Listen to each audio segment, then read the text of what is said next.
So quick few minutes just to cover a high-level view about what a continuing care retirement community is all about. Some of you may know. There may be some folks joining us today who are very new to this process. So it's actually an insurance product. It's not a rental product or over 55 community. Because it is an insurance product, there are contracts that are regulated by the state of operation. So for us, that's New Hampshire. We also report our financial performance annually to the state of New Hampshire. And because it's an insurance product, you're prepaying for your future medical needs. So because it's considered a prepaid medical expense, a portion of your one-time entrance fee and your monthly service fees are tax deductible each year.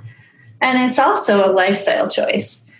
So this is for people who are living independently but want to forget about the worries of home maintenance and chores and have a host of activities and fitness classes provided and social opportunities every day, even during a pandemic. And most importantly, you stay in control.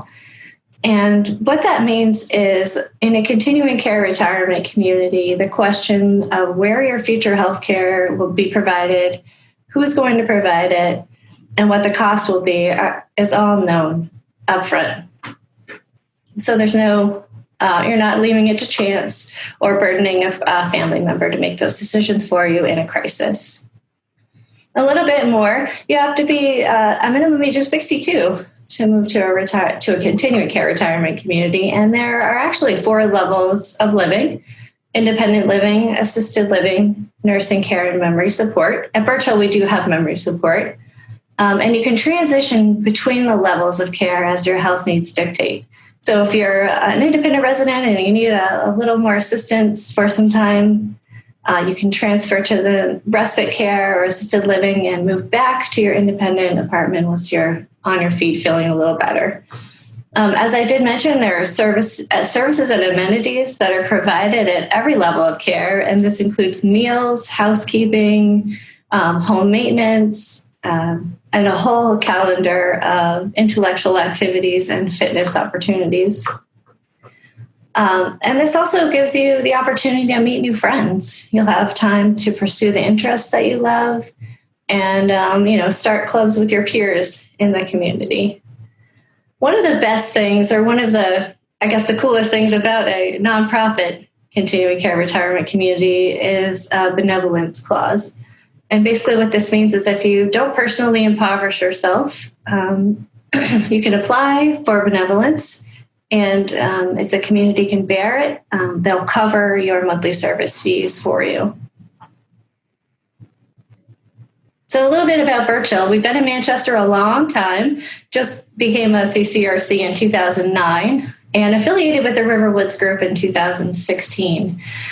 This affiliation has meant the world to Birch Hill, really. They were able to assist in completing huge renovation and expansion projects, including a beautiful new multi-purpose room, a fully appointed fitness center, and completely renovating all of the independent living apartments. Because we have been in the midst of a renovation project, we've taken a number of independent living apartments offline, and this has resulted in no wait list. You can move in at any time. And Birch Hill's address is in Manchester, but you wouldn't really know it driving up here. We're located in a beautiful country setting, just across the street from a 600-acre nature conservancy, but 10 or 15 minutes from downtown and all the conveniences of Manchester and the airport. Just to talk a little bit about our contract, a high view. This is exciting. Our new innovative 70% flexible contract. This is the first of its kind in New England. We only know of one other community in Texas that has offered this type of contract. So it's what it's all about is that it's flexible. So your one-time entrance fee, that is 70% refundable, you can use to pay for your healthcare costs if and when the time comes, or you can save that 70% as asset preservation for your estate. So this contract is also innovative in that there's lower entrance fees and lower monthly service fees. So it's a better value for couples. And it also provides greater predictability of cash flow because you know that you'll be able to keep your out-of-pocket cost the same, even in higher levels of care. And one of the most interesting things about a Type B community like Birch Hill is that you can utilize your long-term care benefit or insurance with our product, with our community. So it's a better predictable value. And I'm just going to do a quick overview of different contract types. This is kind of a lot to look at, but I'll try to sort it all out here. So there are basically three different types of contracts. There's a Type A that's all-inclusive, and there's different levels of refundability, which means that 90%, 50%, or none of your one-time entrance fee is refundable to you. And this also means that your monthly service fees they don't change. They never change. So all-inclusive, meaning that when you move in, you pay one service fee at every level of care. A Type C is almost like a fee-for-service or a rental product. So there's typically a lower entrance fee, a lower monthly service fee, and healthcare services are provided to you at market rate if and when the time comes. Or you may have to outsource those. Birch Hill is a Type B contract. So basically what this means is you have the same lower entrance fee, lower monthly service fee, and only when you need higher levels of care does your monthly service fee increase. So you're not paying for something that you don't need at the time. So that's a very high overview. And we offer, if you'd like more information about this, everyone will receive a link to the PDF for an insider's guide, which we'll talk about a little bit later also, which goes into a lot more detail on contract types. But this really is some good information that everyone needs to explore. So we'll just talk about the elephant in the room for a quick moment. I'm sure everyone's curious about COVID. As an employee of the RiverWoods Group, I've been impressed since day one at the aggressive nature that all of the communities have taken to try to protect our residents and our employees. As a continuing care retirement community, we have professional nursing staff, housekeeping staff, and they are relentless with sanitizing, providing residents and staff with everything they need to keep each other safe. And we have access to all of the testing, masks, gloves, sanitizing wipes. But at the same time, no one here is isolated. All of our residents, all of our employees still have access to community living, to social opportunities that are safely distanced. So we still have, fitness classes at a smaller quantity, art classes, most of the regular activities of daily living are still happening, just looking a little bit different. And we're providing meals, grocery delivery services, prescriptions, and we have on-site healthcare in our walk-in wellness clinic here at Birch Hill. So that's a little bit about us and a little bit about CCRCs. And now I'm going to turn it over. I'm very happy to introduce to you, Keith Robertson, who is a managing director at Ziegler, Kevin Goyette, who is the CFO for the RiverWoods Group. And then we'll hear from Dennis McMahon, who is a Birch Hill resident and entrepreneur, just to get a resident take on why this is a smart financial decision. Great. Thanks, Kim. So as Kim mentioned, I'm Keith Robertson. I'm a managing director with a firm called Ziegler. Ziegler is a boutique investment bank, and we specialize in providing financing solutions to not-for-profit senior living organizations.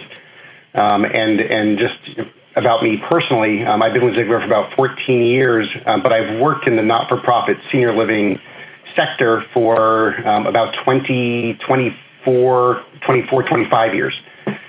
So fully dedicated to this industry. It's a wonderful industry.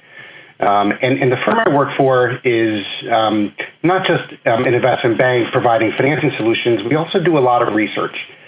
We felt or feel that it's important as a leader in the sector to really understand it and to help our clients and other organizations within the industry understand what's happening.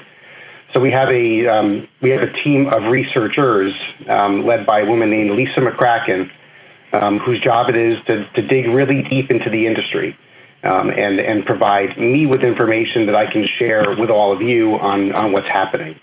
So today I'm going to focus primarily on that high level. I would say that provide the global perspective on what's happening in the senior living industry, and maybe more specifically in the not-for-profit senior living industry across the country, but also focused on the Northeast. So as we have conversations like this, the first slide that we start with from a macro perspective is this slide talking about demographics. And although a lot has changed over the past couple of months, many things have not changed. And the one thing that hasn't changed is the significant number of folks who are going to retire over the next 20 years. So right now, there's roughly 23 million folks who are 75 and older, and by 2040, that number is roughly going to double. So as organizations like Birch Hill and the RiverWoods group, as they look at what's happening in the industry, probably the most important factor is the demographic. So as Kevin and his team look at opportunities, they're really focused on that age wave that we certainly know is coming in RiverWoods' direction. At the same time, it's not just RiverWoods who are looking at the demographics; it's other providers in the industry. So it's certainly enhanced competition all over the country, as well as in New Hampshire and the Northeast. Kim, if you could change slides, that'd be great. So Ziegler years ago decided that it was important to actually count the number of CCRCs. So we have the CCRC database. It was first called the CCRC, the Continuing Care Retirement Community Database, and over time it shifted to the Life Plan Community database. But there's roughly 1,951 CCRCs, and that's based on Ziegler's definition, and which includes independent living and then skilled nursing, skipping assisted living. So that's just the bookend. Those of you who have looked at life plan communities across the country or in New Hampshire, you might not necessarily think there are 20. There's probably less than 10 that are truly that are, I would say, comparable to Birch Hill. Maybe even less than that. But as you can see, there are other parts of the country where there are a lot of life plan communities. There are more life plan communities in Pennsylvania than in any other state, a lot in Texas, Florida, and California, Ohio, and some of the other, Illinois as well. So there are some states that are that have a lot of life plan communities. In the Northeast, we tend to not have as many. Some reasons for that include getting land use approvals is challenging, zoning restrictions are tough, and just even finding available land is much harder in the Northeast. Next slide, Kim. So COVID-19 has certainly had an impact on the senior living industry. As you can see, occupancy across both the for-profit and not-for-profit sector is down significantly over the past couple of months, although the not-for-profit sector has fared better than the for-profit sector, but certainly is a fairly challenging time for the industry. But even going back to, say, 2014, you start to see the not-for-profit and for-profit lines diverge from each other as the not-for-profit organizations were experiencing stable and improving occupancy. Many of the for-profit organizations were seeing a decline in occupancy. One of the reasons for that is the for-profit sector was growing very rapidly And ultimately, as they were growing, building new buildings, occupancy across the sector did decline. But there are some distinct differences between the not-for-profit sector and the for-profit sector. Kim's already discussed it, but typically the for-profit organizations don't provide benevolence. So if you run out of funds, they at some point may, and several organizations will ask you to leave. At an organization like RiverWoods and Birch Hill, they have benevolence clauses. They have resources that are available to help figure out some of those problems and challenges. So there are some very distinct differences between the not-for-profit and for-profit sector. And that's not to say that all for-profit organizations are bad. It's just it's a different approach than the not-for-profit sector. Next slide, Kim. So we've already talked, our last slide talked about occupancy, and here is a bit more information on occupancy, really focusing on midsummer. One of our research groups does the CFO hotline a couple of times a month and reaches out to organizations in the industry and asks questions. And one of the questions that we asked in late June, early July of this year was, what is your occupancy across all levels of care? And you can see that in independent living, occupancy was roughly 93%. Which is still very strong. We consider 95% occupancy as stable occupancy, but at 93% across the entire industry, across the country, that's a fairly good number, especially given the challenges of COVID-19. And then each level of care does decline from there, with skilled nursing being around 77%.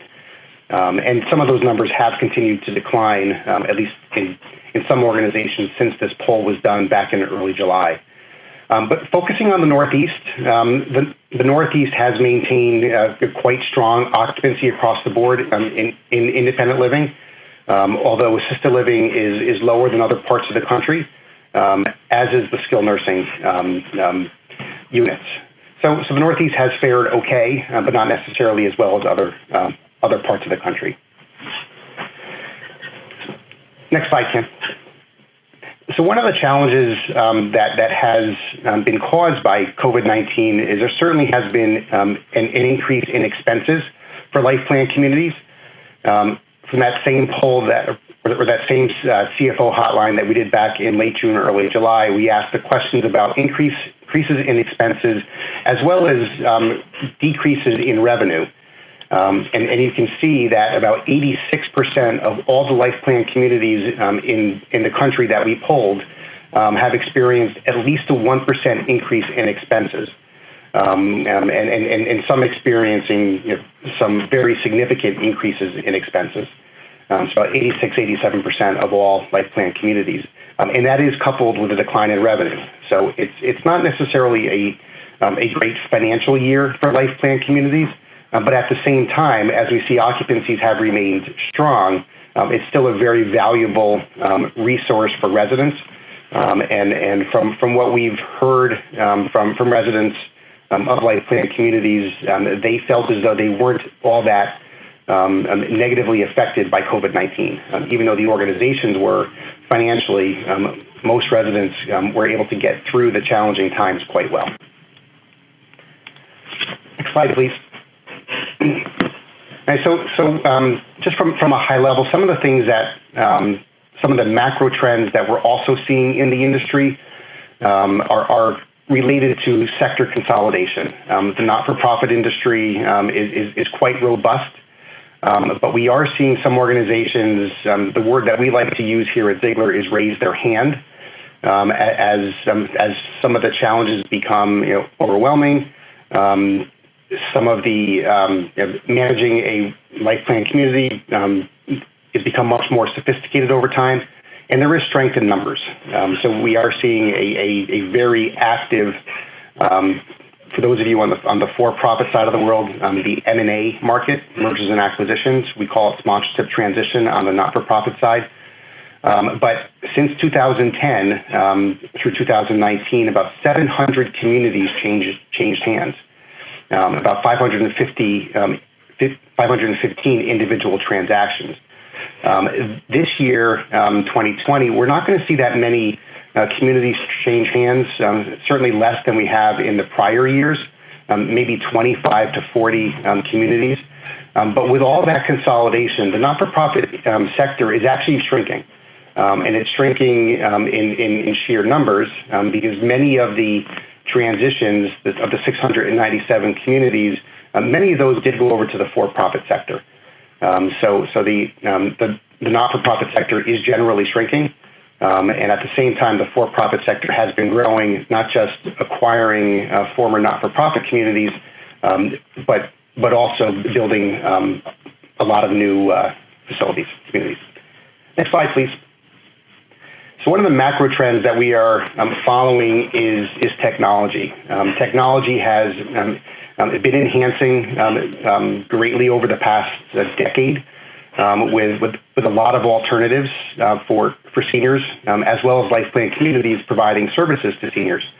And I can tell you over the past 6 months, we have seen a very rapid enhancement in the use of technology by seniors as well as by retirement organizations.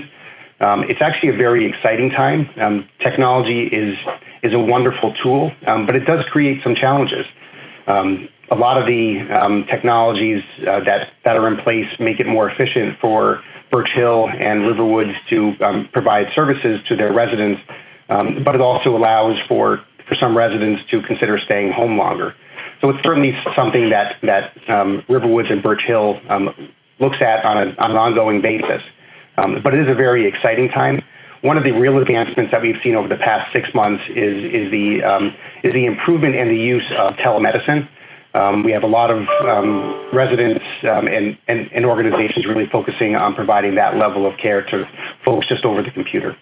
So it's a really interesting time, and we do expect COVID-19 to accelerate the pace of change regarding technology. So I would stay tuned to see what happens with technology going forward.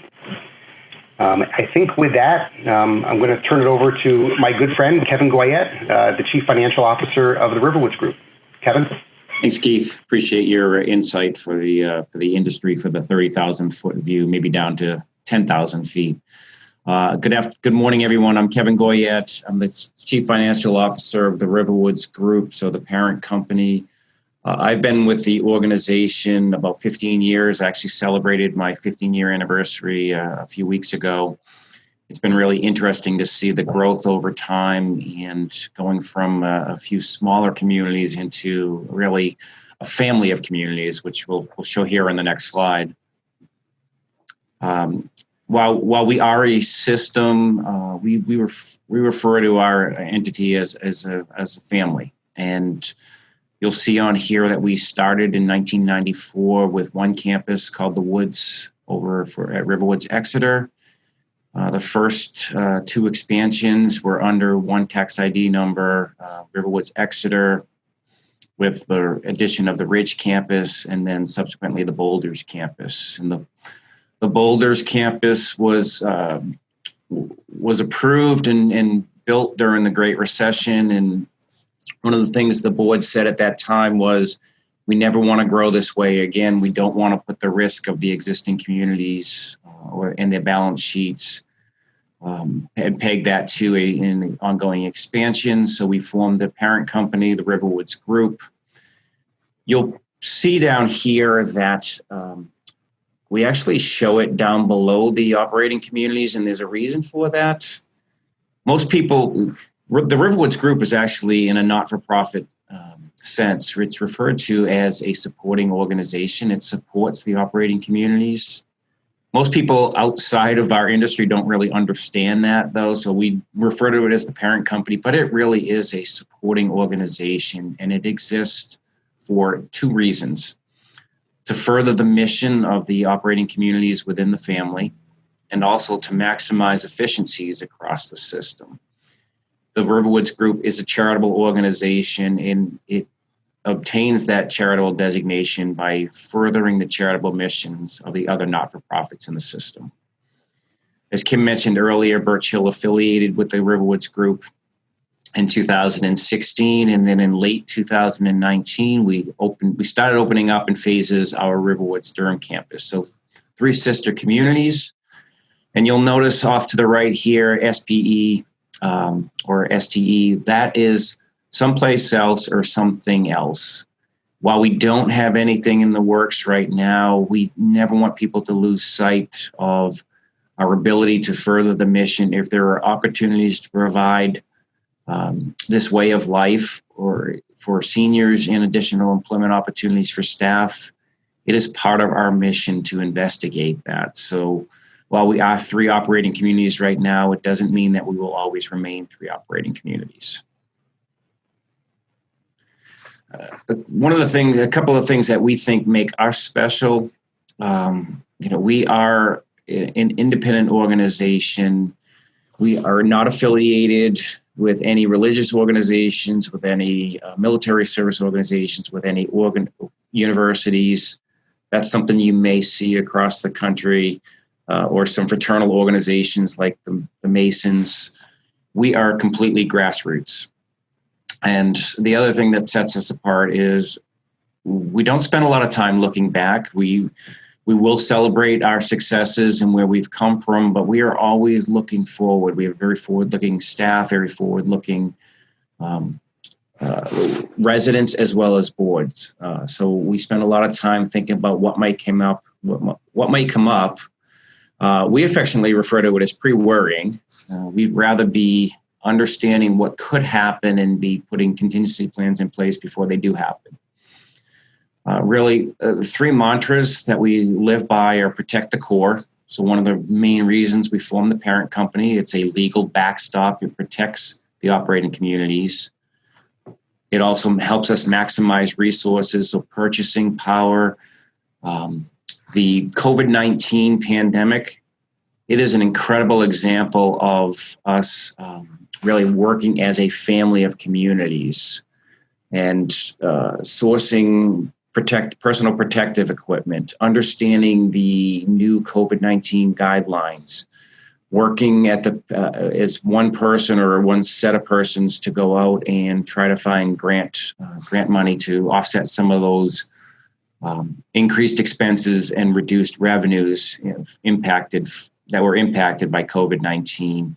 Each of the individual communities did not have to do that. That was centralized at the parent level, and therefore our executive directors and their teams could spend their time and focus on the individual residents and staff at each of the communities. And the other piece that we do as well is plan for the future. So while we don't have any plans right now to expand, it is something that we do think about. And as a matter of fact, our group board just had a meeting a week or so ago, and we talked about not losing sight of the future, that while we are all consumed with COVID-19, we still want to be forward-looking and be thinking about it. It just means a little less of our resources and our time are focused on that right now. Typically, I ask Keith to talk to this, but I'll lay it out there. I mentioned I've been with the organization 15 years. Our CEO has been with the organization since 1994, 2 weeks before our initial campus opened up. And if you look at our senior leadership team, there is significant tenure there. And not only does it give us a strong history of our organization, but it also a strong understanding of the overall industry, which we are able to bring back and share with our communities. Kim? So enough about the RiverWoods group and Birch Hill and our sister communities. It's really about you this morning, and how do you think about what you want to do, and if you do choose to pursue a continuing care retirement community, what should you be looking for? So there are multiple choices that you can make as you think about the next step.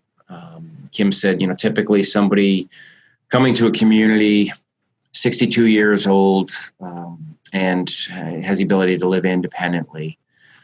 This is just 5 different choices that you may be able to anticipate as you're thinking about your future. You may choose to never leave your apartment or your house. Stay home, you're comfortable there, and you're always going to be able to be independent. That's an option for you. You have the ability to stay home and understand that if you need higher levels of care, as Kim mentioned earlier, again, assisted living, memory care, and nursing services, you can plan to stay at home and bring those services in-house.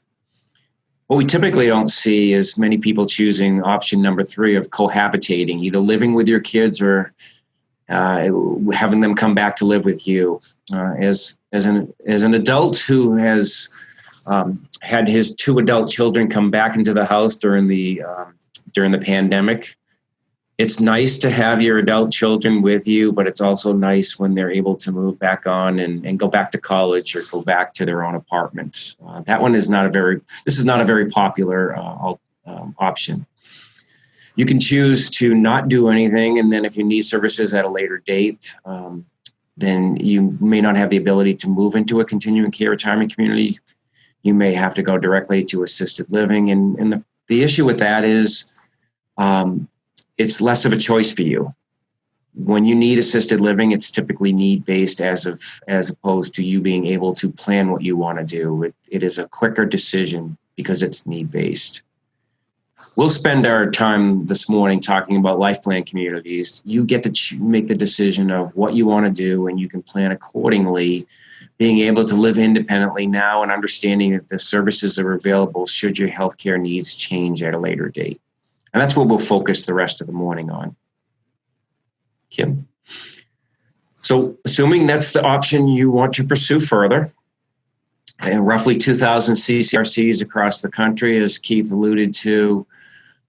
This is not a list that is all-inclusive, but as you're thinking about continuing care retirement communities, there's some questions that you want to ask to get a feel of whether they may be right for you. Leading Age is the national senior industry for us. It's the National Association. That's typically something that you'll want to check for. Leading Age has local units at the state level, and they also have national conferences. There's a lot of education. There's a lot of industry data that they can provide to the organization, and that's a good thing to be able to investigate. A further thing, not necessarily listed on here, but is the organization accredited? There is an accreditation body called CARF International. You have to choose to be accredited, and it is a pretty arduous process. Think about it as the Good Housekeeping seal of approval. But and I noticed there's a question in the chat session on actuarial studies. Our state regulations up here in New Hampshire require us to have an actuarial study at least once every 5 years. We actually choose to do it on a more regular cycle than that. But that's really important because those help you with your long-term projections. They look at your population base. They look at the assumptions that you're making, and they want to make sure that you are running a positive funded status, that you have the ability as a community to meet all of the obligations of your residents for their lifetimes. Audited financials, near and dear to my heart. You'll notice that the RiverWoods group, Birch Hill financials, and all the communities in our system, they are published on all of our websites. There's a wealth of information in there, both at the group level, but also at the individual community level.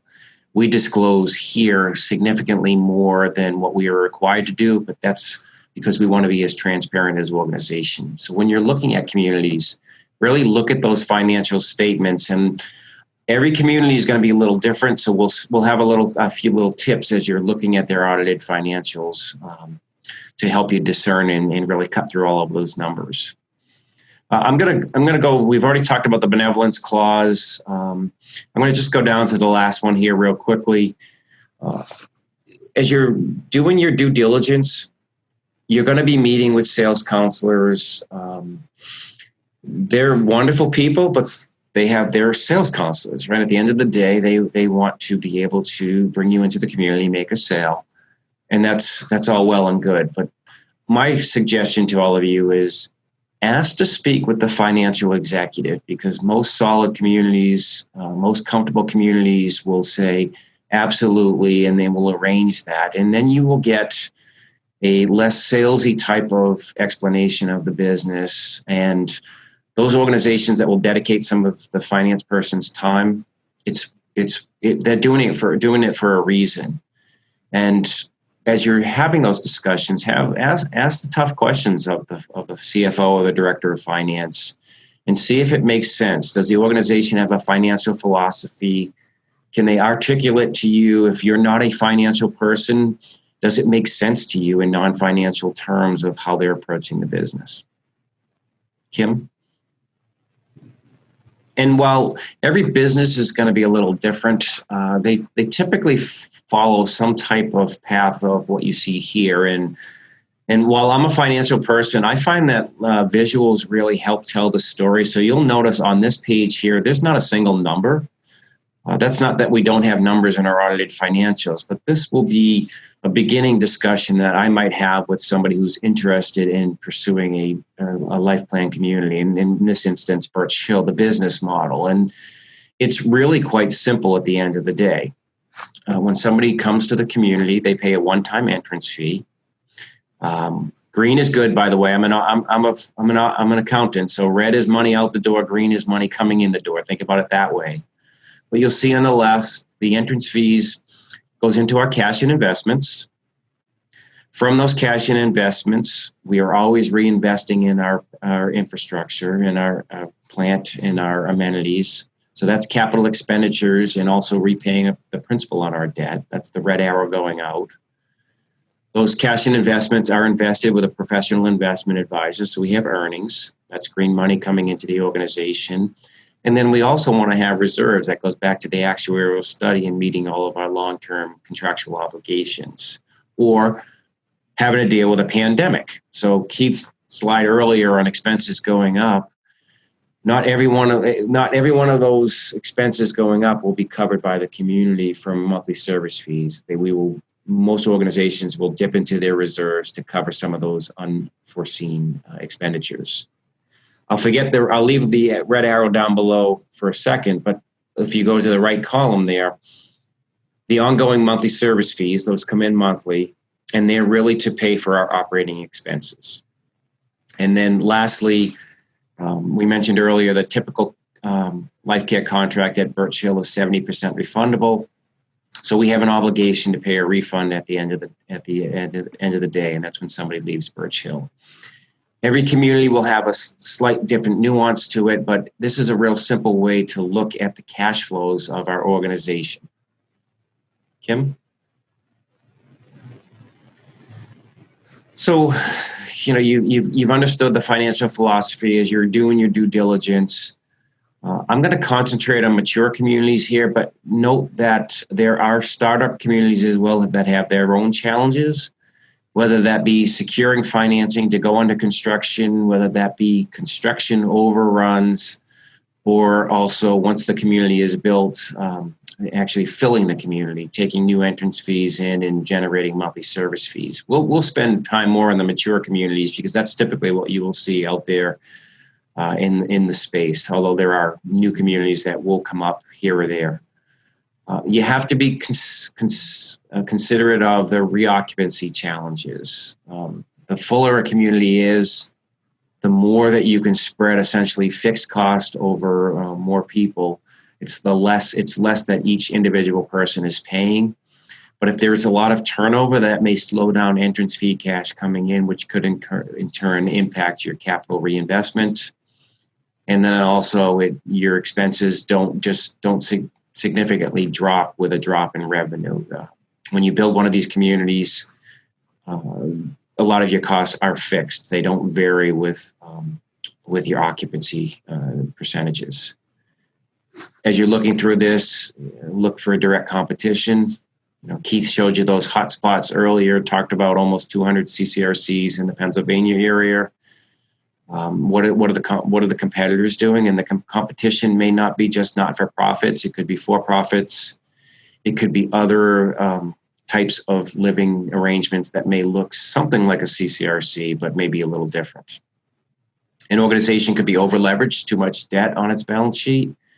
An organization could be also under-leveraged. Sometimes it's not good to pay off all your debt if it means that you've taken your cash and investments and not utilizing them to stay contemporary in the marketplace. You want to go to an environment where they are continually refreshing and staying contemporary with the marketplace. If you don't, you have an aging physical plant. That's not necessarily attractive to your existing residents, nor is it attractive to a new wave of residents wanting to move into a community. And then also always be concerned with access to capital. You want to have an organization that can go out to the capital markets and be able to secure the funding it needs at a competitive rate to be able to stay current. We look at communities that are successful. They are communities that have the mindset of, we have to be here in perpetuity. We have no out strategy. So we've made commitments to residents for 15 or 20 years. Every time a new resident moves in, we're making another long-term commitment 15, 20 years down the road. And that keeps going every time a resident moves in. So if you look at real quickly, the strong organizations out there, do they have the ability to support reasonable growth? In our system, we call it bite-sized growth. We want to keep out competition, but we also don't want to bite off more than we can chew. We want to be able to refill or fill up the initial communities at on a reasonable pace so that we can pay down the debt and have a strong community moving forward. I talked about accessing capital and also looking at the balance sheet. So Kim, if we want to just move on to the next slide in the interest of time, some publications that might help you. We actually created, and I should say we, Kathleen Toomey, our Vice President of Sales and Marketing, found that there wasn't a good resource to help choose a CCRC. So she took it upon herself to educate the industry. So that Insider's Guide, which is available from our sales team, that is a RiverWoods document, but you can use that as you're evaluating any organization, and it's free to you. CARF, I talked about our accrediting bureau body. This publication is available on their website, Financial Performance and Reporting. If you go to the next slide, Kim, you'll see on our Birch Hill website in all of the RiverWoods communities, I put together a few white papers to help people who are interested in looking at CCRCs really cut through the numbers and understand what they're looking at and what they should be looking at. There's two white papers you'll find out there. One is for potential residents who are interested in it, and then one is a little more in depth for financial advisors or state attorneys who might be working on behalf of their clients and evaluating community. So that one has a few more numbers and a few more technical terms in it. But again, accessible on our website, free to you. And then lastly, I mentioned earlier, audited financials are a must to look at, but the CCRCs that you see are different by contract type, they're different by amenities, different by refundability options. It's really hard to do an apples to apples comparison. So a couple things that you can look at. And first of all, I would always focus on occupancy. It is the lifeblood of a life plan community or CCRC. Because again, the majority of the cost, once you have a community up and running, they're fixed. So the more individuals you have, the higher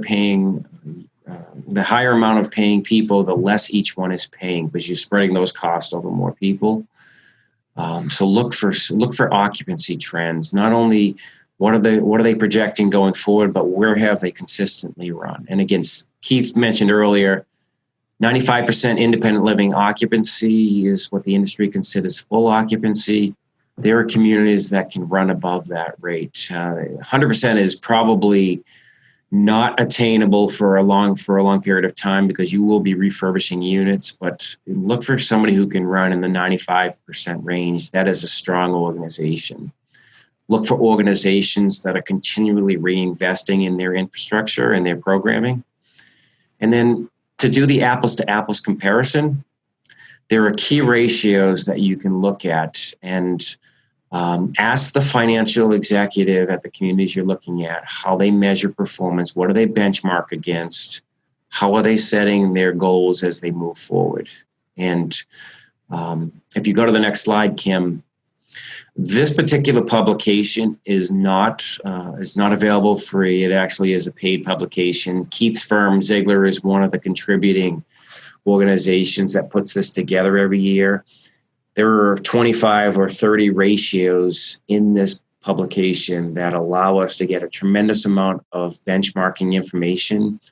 It's put together by organizations that are accredited. We have to report our data on an annual basis.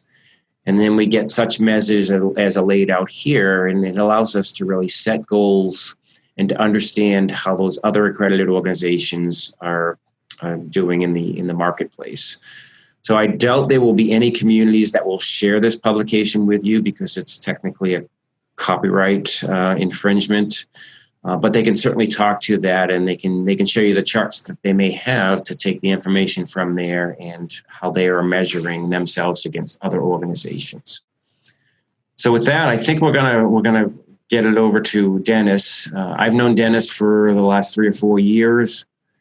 He's a resident at Birch Hill. At one point, he actually was a resident trustee on the Birch Hill board. I think it will be valuable for you all to share the process that he went through and what his experiences have been living in the life plan community. Dennis?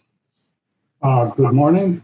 It's always fun to have this opportunity to share what my wife and I went through coming in here. And we did it all without all those wonderful reports you just got to see.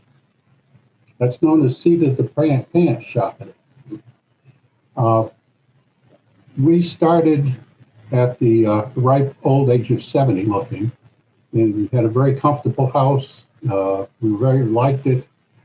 Kids were grown up and gone, and we are at the front end of the post-war baby boom. And, you know, what we've learned over the years is you better do it now because there's a million more coming that want to do it too.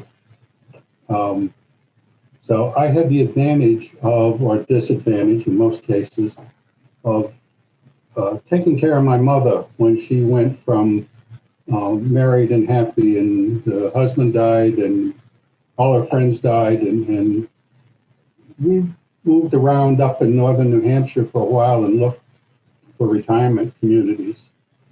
And I compare most of them to kennels. Certainly weren't, they were more expensive than the stuff down around here with a heck of a lot less services. So first we moved her to our house to live, and not a terribly good thing for her or us. And then we decided we'd bring in somebody to work with her while she was in our house. That was more expensive than going to a retirement community. And we started touring the different places in and around the southern part of New Hampshire. And what we found over and over again is, oh yes, we can take you now, independent living, but if you have to go somewhere else, you'll have to find another place. And, you know, that simply wasn't acceptable. At some point in time, she could be cut loose and have no place to go. And somehow we wandered into a place in Nashua that had just finished building, and they had one what do they call after my care facility, not in the independent living, but in the care, and she moved in there, and we got to watch that and how it worked, and then we started looking ourselves, and I think I did a lot online just to see what the basic capabilities were, costs, and that sort of thing. And then we dropped into places where we wanted to be located in this area.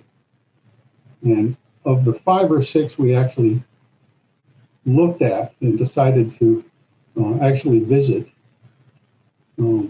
about half of them looked at us like, you know, we had 2 heads. Is why are you bothering us? You can't afford this. And when we came here, we got nothing but friendly greetings, not only from the people trying to sell us on this, but residents come down and introduce themselves. And, we were really Well, we sold ourselves on this place.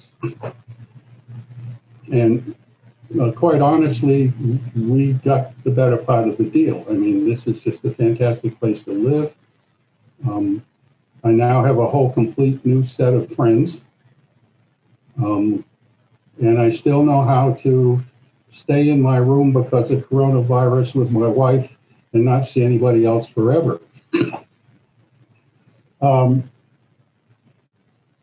The thing is that the whole time it went on, the services we signed up to get, we still got. And not always in the flavor and the time and the style we're used to, but one that made us feel like we weren't exposing ourselves to a possible death sentence just to live the way we used to live. So I've always found the management team here flexible, willing and anticipating change and moving ahead of it, if you would, and supportive of us, of the residents along the way. That's the story of how we did it, where we did it, but this is largely about you. And if you have any questions that I can answer as a resident, don't ask me about the statistics and contracts and all those sorts of things. I signed one, I paid, and I forgot it. But if there are any questions about life as a resident, I'd be happy to answer them. Thank you, Dennis. Thank you, Keith and Kevin. And we have quite a few great questions that have been coming in throughout the presentation. But if you have any you haven't typed in, now's the time. The first question actually addresses the cost of a single person versus a couple in a continuing care retirement community. And there is a big cost advantage. It might be a misconception that we address pretty regularly.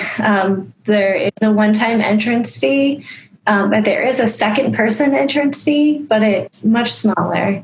And the monthly service fee for a second person is smaller as well. So there's a great value if you're a couple. And a couple doesn't always have to be married people. We have siblings that live together. You know, it could be cousins. You know, we don't judge. So there's a great value for couples. Next question is for Keith. Where can a consumer get good advice when comparing economic stability, safety of several different communities that they may have on their radar screen? Yeah, that's a great question. And there are a number of tools and I'll just sort of go through from a high level what some of the options are. There's a website called Emma, and it's part of the MSRB, the Municipal Securities Rulemaking Board. So if it's a not-for-profit organization that has public debt outstanding, all their financial information is uploaded to Emma.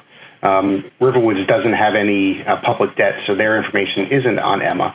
But there's rating agencies that rate retirement communities. Most CCRCs have to provide their information to the state regulatory body, and that's all public information. But as Kevin said during his portion, probably the best tool for comparing retirement communities is talking to the CFO or talking to the financial person and really digging in deep and understanding from that person's perspective the strength of the organization. For those of you who have not looked at the financial statements of a retirement community, they do tend to look a little bit different, especially as they treat entry fees than what you might be used to looking at in other industries. So really sitting down with a financial professional like Kevin and really having him explain to you kind of the nuances of a life plan community set of financial statements is really, really critical. So hope that answers your question. Okay. Next question is for either of you. Do you recommend that a couple with long-term care insurance consider a CCRC with a Type A contract, and why or why not? Yeah, I'll take that one, Kim. So a Type A, without getting into all the specifics, a Type A contract, as Kim mentioned earlier, has the highest insurance component. So you have essentially put a ceiling with understanding there are price increases, but you will not have any large spikes if your healthcare needs change over time. So some people can choose not to keep their long-term care insurance. Others would choose to keep their long-term care insurance because if they do need that higher level of care, they can submit their community's bill for that to their long-term care insurance carrier for reimbursement. Our advice, it's a personal decision, but there's two places where I really weigh in and I give people my recommendation. And the first recommendation is if you join a community that's a type A community, keep your long-term care insurance policy at least for a year. Make sure the community is right for you, because you would not want to have to leave that community and give up that benefit and then also try to go back out into the marketplace for new long-term care insurance. It would be cost prohibitive for you. The other advice that I do give is if your long-term care insurance policy has a home health care provision, you may want to consider keeping it, because while the type A community or the type B community has the obligation to provide that care to you, we typically do not provide it in the independent apartment. You would have to move to the other part of the community in the assisted living or memory care area. And many individuals now are choosing to stay in their independent apartment as long as possible and bring services in and pay for that under their long-term care insurance policy. Okay, great. It looks like we have a couple of questions about organizations being acquired. So the first one asks if the number of nonprofit communities is declining, what happens to your entrance fee and monthly service fee or benevolence when a nonprofit is acquired by a for-profit? Kevin, I'll address that one. It's a great question, and if a life plan community is acquired by a for-profit entity, typically the contract is maintained, or actually every time I've seen this, the resident contracts are maintained, so the entrance fee is safe. Sometimes they'll make small changes to the contract, but there aren't major changes to your resident contract, other than there being a new owner, which may have a different approach to managing and leaving money in the building per se. So the next question about the sector shrinking, I don't think it's necessarily an indicator that the not-for-profit industry is challenged. I think. At least here in the Northeast, a lot of the organizations are considered single sites. So there is a strong move, an important move towards systems. And I think the RiverWoods group is a great example. There is strength in numbers. So as the overall number of communities is shrinking, some of those are, I think Birch Hill is a great example, how Birch Hill was a standalone entity, is now a member of the RiverWoods group. So there's fewer organizations because Birch Hill is now part of that group.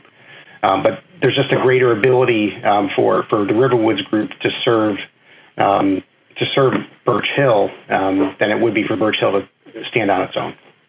So Keith, just to summarize, it's the number of organizations, legal organizations, may be consolidating, but the number of units is not shrinking.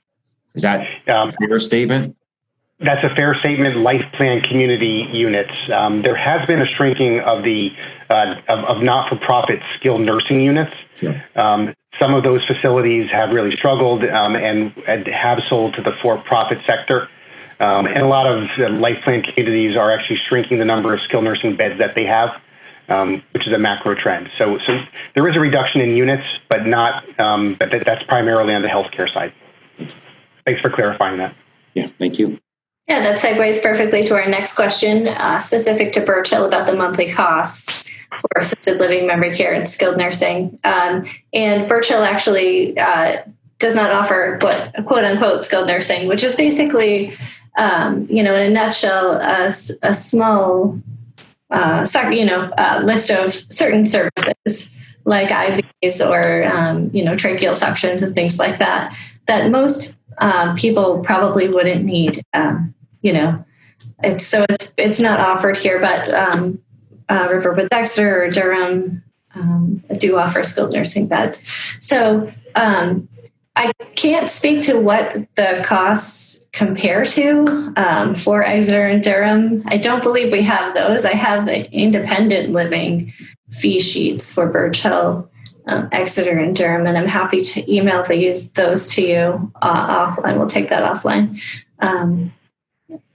So the next question. If I could just on that, just as for the individuals Sure. who presented that question, just as you're looking at that and you're comparing Birch Hill with Exeter and Durham, keep in mind that Birch Hill is a Type B contract and Exeter and Durham are Type A contracts. So that is yet another example of not having a full apples to apples comparison. Yep, that's a good point. And all of the RiverWoods group communities are CCRCs, continuing care. All 3 campuses in Exeter, Birch Hill, and Durham. All nonprofit. Let's see. During COVID-19, Birch Hill residents were not isolated. How do you manage that and not have a virus outbreak? I have a relative in assisted living in New York, and she has been confined to her room since March. That's very unfortunate. Yeah. So I'll take that one. I would. The senior living industry has been hit hard by this virus. There's many reasons. Seniors, by definition, are senior and are more frail than somebody who is younger. It's harder to fight off certain diseases. In some of the settings, seniors are closer together, especially when you get into the health center. You're not able to maintain as much of the social distancing, and just despite our best efforts on personal protective equipment, it's still hard sometimes to maintain 6 feet of distance. And then within our communities, while we can try to put a bubble around the community, we are reliant on staff. And so while we do as much as we can to educate our staff and to provide, during this time period, we were providing daily updates from our CEO for staff and residents, imploring them to make really good choices when they're not at work, so that they are as safe as possible. And I think our organization has done really well at that. And so while we haven't had a complete lockdown, if you will, we have been we've had different stages where we have significantly reduced our trips off campus and also having to quarantine and coming back. And I won't go through all of those details, but if you do look at the website, you will see all of our COVID-19 responses and every memo that we've put out for our residents, every video that we've created for our residents and staff is available out there. We took it incredibly seriously, and while nobody was perfect, and it's really hard to keep out this virus, even the best organizations. It is a tricky virus. We've done everything we can to keep our residents and staff as safe as possible while still trying to maintain that community. Okay, I'll pass this one to you, Kevin. What % of the entrance fee and monthly fee is typically deductible on taxes? Yeah, so the typical accountant's answer is that depends on each of the communities, but the way it is, and we can provide the actual letter that I do have that. Yeah. Well, we can provide that out if anybody's interested. They can get a hold of Kim. But we hire an outside consultant, and that consultant will work with us each year to calculate the percentage of the entrance fee and monthly service fee that is deductible as a prepaid medical expense on your taxes. I will say if you are in assisted living or nursing or memory care, 100% of you are actually receiving that care. So you will have 100% of your monthly service fee will most likely be deductible depending on your individual tax situation. The entrance fee, it depends, and it is community specific. So that calculation is done on each specific community.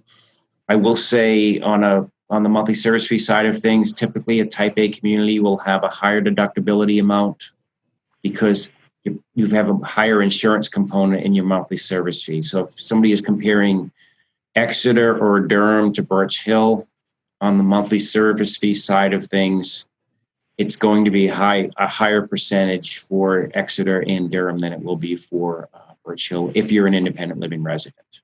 I do have a little bit of historic information. I don't have the statistics for 2019. However, in 2018, 82% of the entrance fee was tax deductible, and 6% of the monthly service fees for 2018 were also tax deductible. And it's only the year that you pay that entrance fee, that one tax year you get the entrance fee. Yeah.